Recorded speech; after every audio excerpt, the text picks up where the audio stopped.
Welcome to the MrpTech podcast. This is episode 15. My name is Matt, and this is a weekly podcast where I review multiple platforms and technologies to see which works best for you.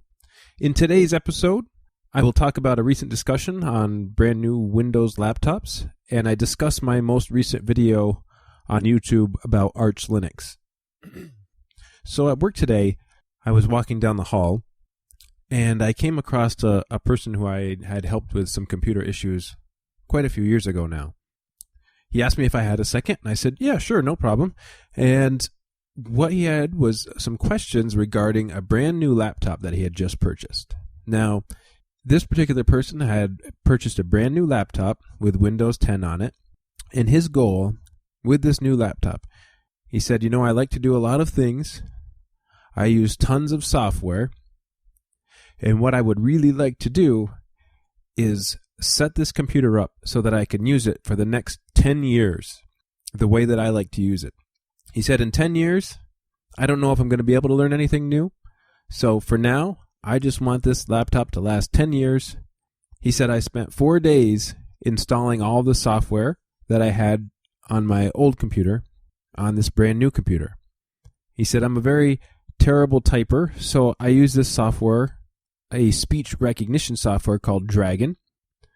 And he said, I also like to back up my hard drives with some Seagate software where I can transfer files and it will sync over to other files. I said, okay, great. What's the problem? And he said, well, my problem is I just bought this brand new Windows 10 laptop and my software isn't compatible. So I said, well, I know with Windows 8 and Windows 10, there's a compatibility mode where sometimes you can run Windows software. You have to click on it, right-click on it, run in compatibility mode. Have you tried that? He said, yeah, I've tried that actually. For some reason, it's not working.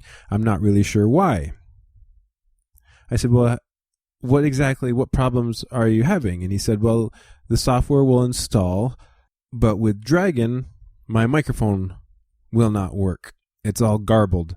He said, with Seagate transferring drives, this software will recognize the drive, but I cannot back up any of my files.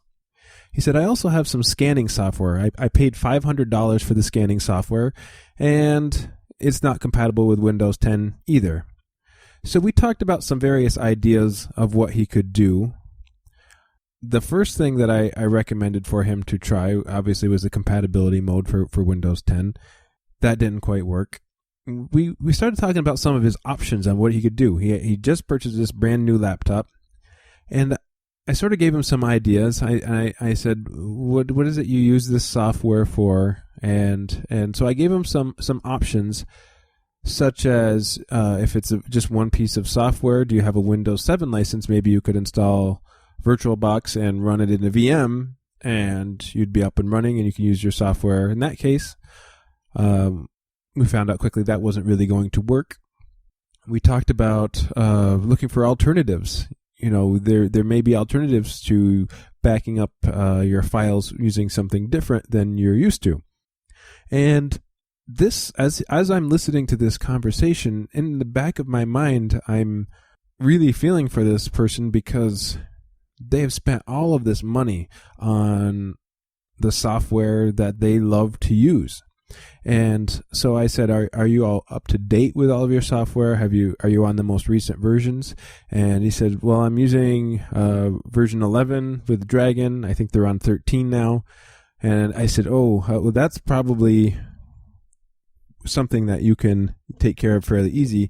If you really need to use this software, purchase the latest version of it, and if just double check to make sure it's compatible with Windows 10, and you'll probably be up and running again.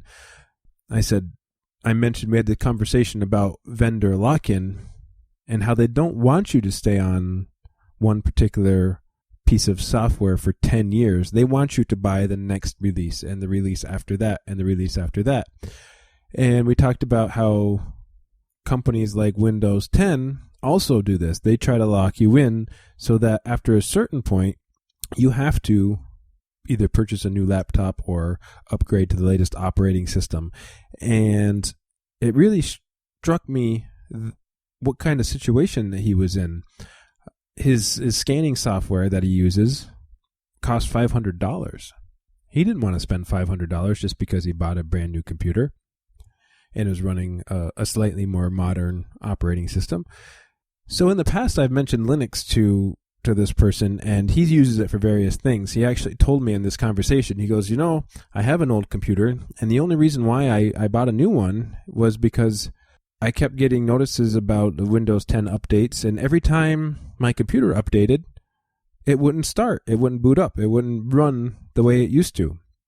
And what he told me was that the way he got around it was he put in a Linux Live CD and booted off that, and his computer would be up and running every time he wanted to use it.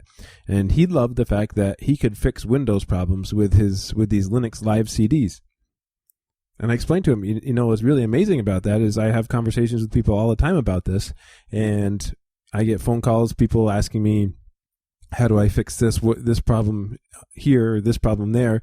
And a lot of times it can be fixed with Linux Live CDs. So we had some discussion, and he said, I'm not sure if I want to jump to Linux right away or not, and just switch completely over to Linux. And I told him, you don't have to do that. I said, what I like to tell people is use what works for you. Some people, they really like to stay on Windows 7. I've got family members who will stay on Windows 7 and they don't want to upgrade to Windows 10. If you have a Windows 7 license, use that. Don't worry about Windows 10. So that sort of got the gears rolling for him a little bit. I said, I'm an advocate for what works best for you. So if Windows 10 doesn't work, maybe Windows 7 will work for you. I said, I use a Mac for very specific things, such as applications for music recording. And if I had the right ports on my Linux computer, I probably would find a way to use it Linux instead of Macs, because Macs are extremely expensive. So use what's best for you. And he said, well, I have an extra hard drive. And I said, well, if you have a Windows license, why don't you install Windows 7 on that hard drive and plug it in and see if it works. See if your old hardware works, and then maybe stay on Windows 7 for a while. You can, if you want Windows 10, then you're probably going to have to purchase the new software. If you have the older software and you have Windows 7, why don't you give that a shot? He said, well, you know what I really want to do? He's like, at some point in time, what I really want to do is I want to dual boot Windows and Linux.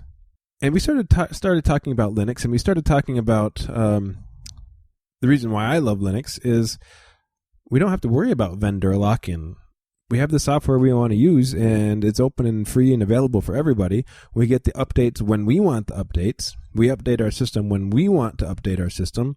And we're running a secure operating system. So we started talking about security. We started talking about how security is different between Windows and Linux and Mac.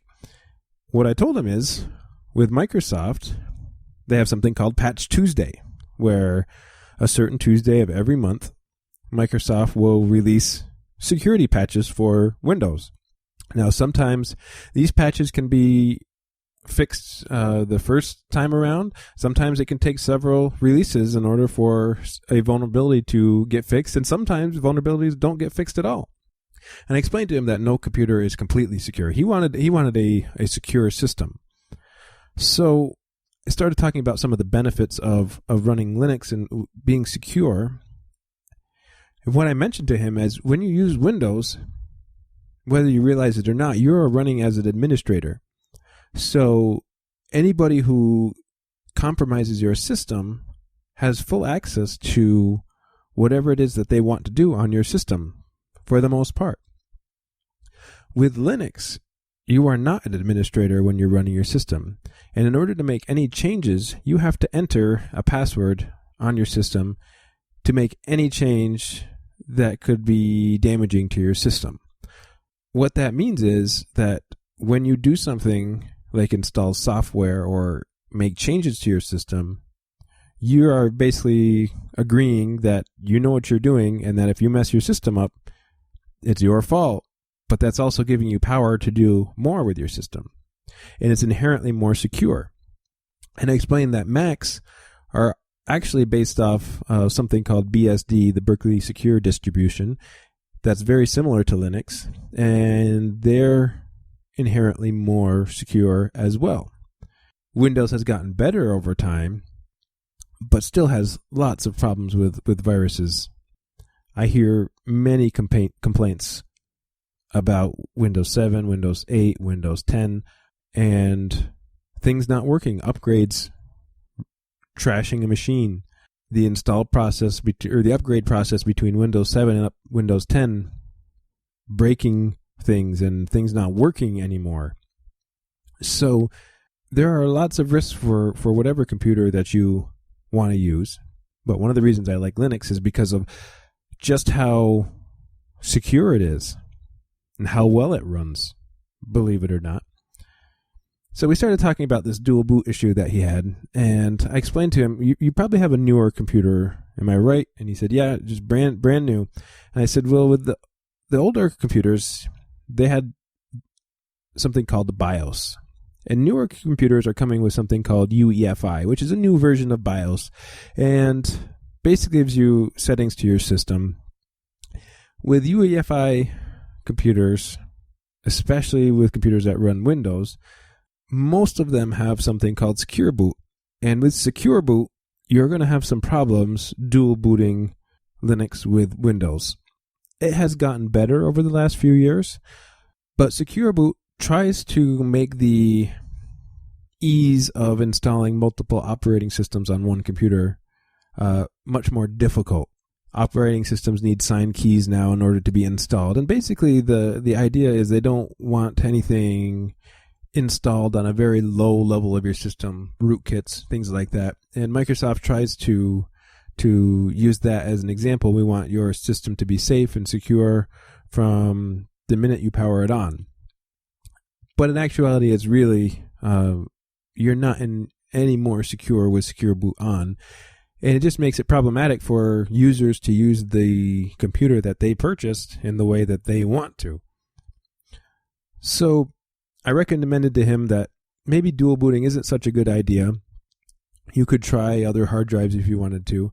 And I explained to him, with this latest and greatest software thing, that's the reason I use Arch Linux. And I'm constantly getting new software all the time. And I've been doing that for over a year now without very many problems. No problems at all, really. And I explained to him that something like Arch Linux, and he knew what Arch Linux was. I had mentioned it to him, and he knew right away. He said, well, I've looked into Arch Linux, but it's very difficult, and I don't think I want to get into that. And I said, I absolutely agree with you that Arch Linux is something that's for people who like to tinker and for people who like to dive deep into learning about Linux.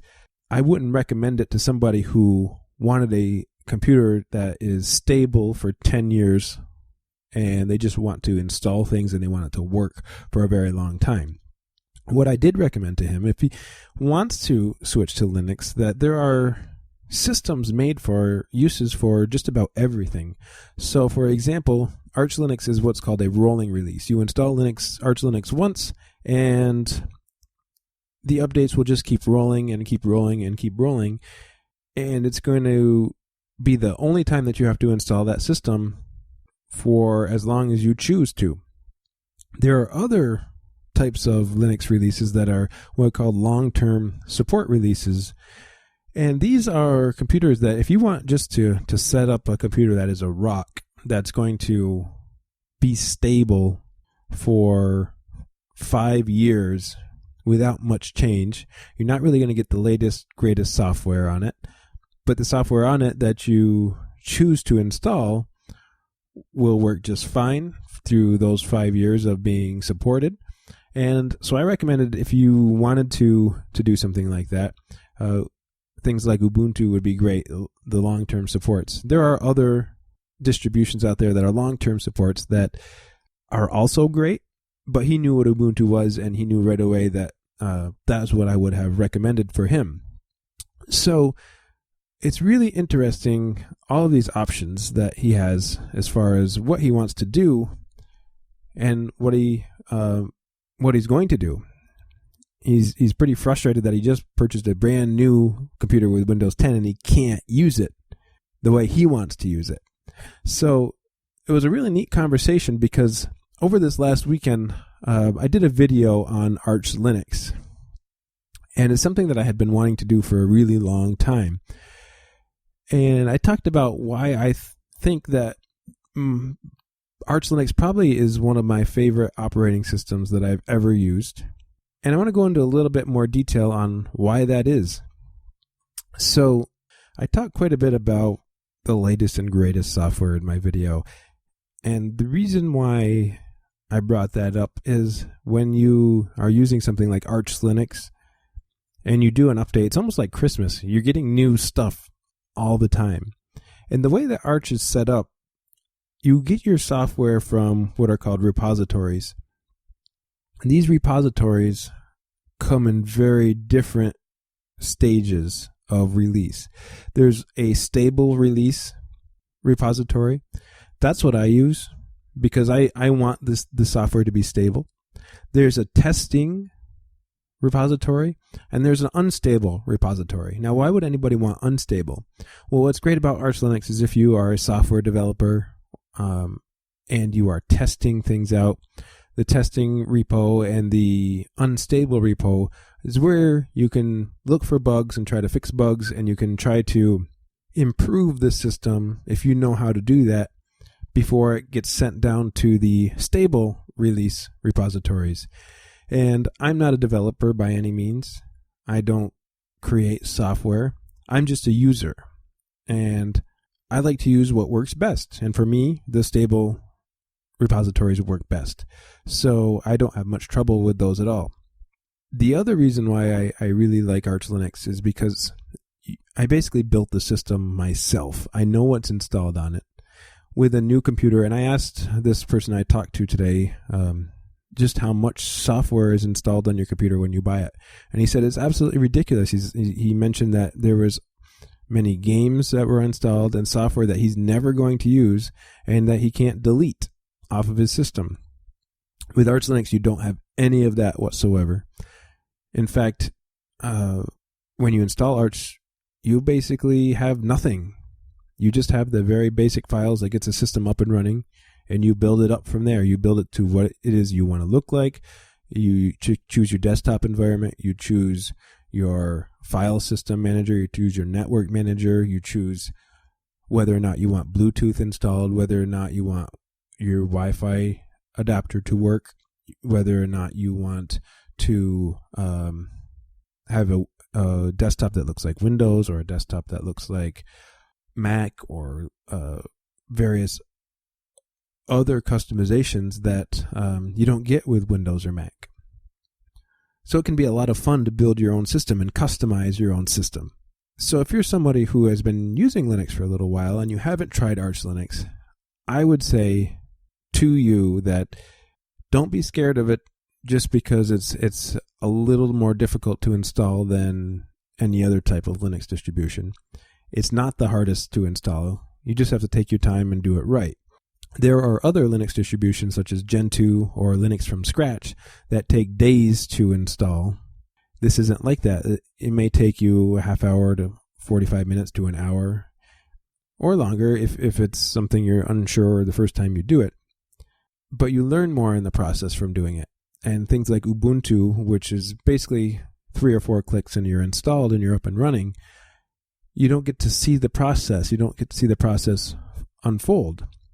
So I really, if you haven't watched my video on Arch Linux, I gave just a quick tutorial on my setup, what I use it for, why I like it, and I encourage you to go see the video on YouTube. It's the MrpTech Arch Linux review. Just search for that, and I'm sure you'll find that. So, what I want to leave today talking about is, has anybody else run into these problems with Windows 10? And I know that with Windows 10, Microsoft is looking towards the future.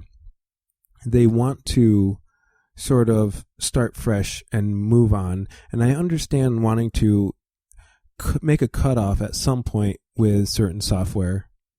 and move on and look towards the future. And I definitely understand that. But at the same time, you're sort of isolating your users because not everybody is going to want to buy new software all the time. And so I tried to explain to him to look for alternatives to the software, and I'm sure there are some out there, and I do remember some alternatives, but I couldn't remember them by name right off the top of my head. So if you can think of those, send those my way too. Alternatives for Dragon and alternatives for the Seagate backup software, and any scanning software for Windows that might be of a professional level. Send them my way, and that way I can forward it on to this particular person and try to help him out. I'm going to look on my own, and I think I can certainly find some. But if you're using something that works for you, send it on my way, and I'd be glad to pass it forward.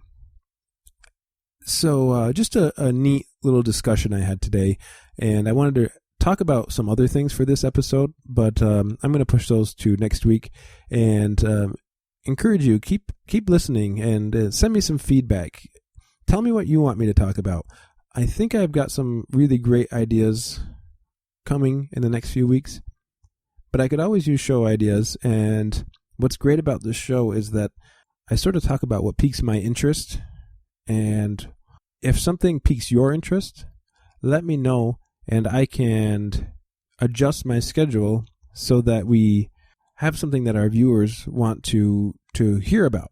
So send me some feedback, give me a review, give me 5 stars on iTunes, and subscribe to my RSS feed. If you want to get the latest episode as soon as it comes out, that's a great way to do it. You can also check out my Facebook page. It's MrpTechreviews, and you can email me mrptechreviews@gmail.com. Thanks so much for listening, and we'll see you next time.